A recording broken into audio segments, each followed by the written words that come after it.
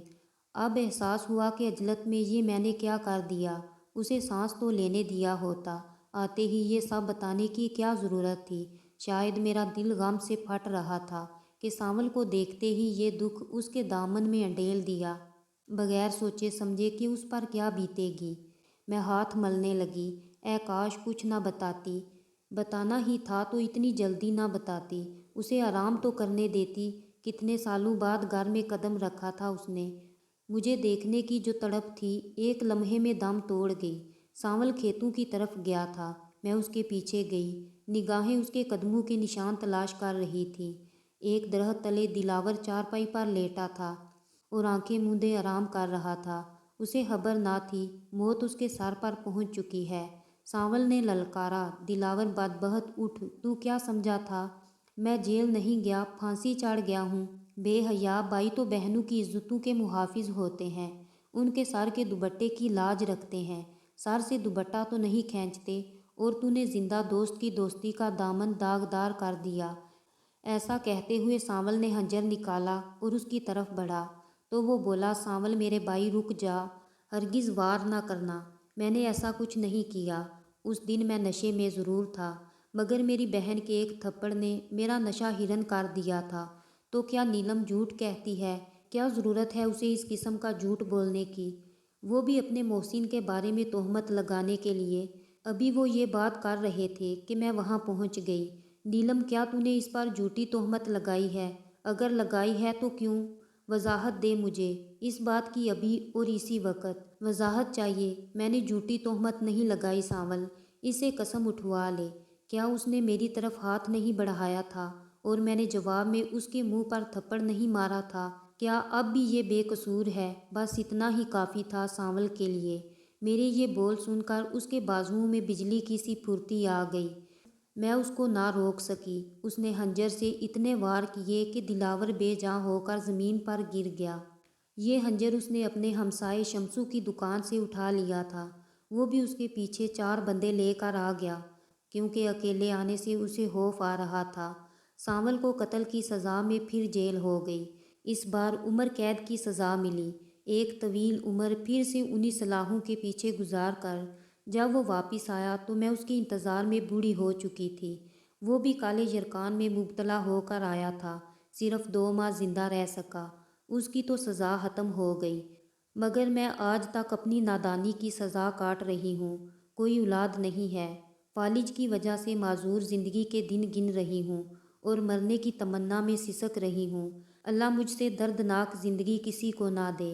اے کاش میں زبان بند رکھتی۔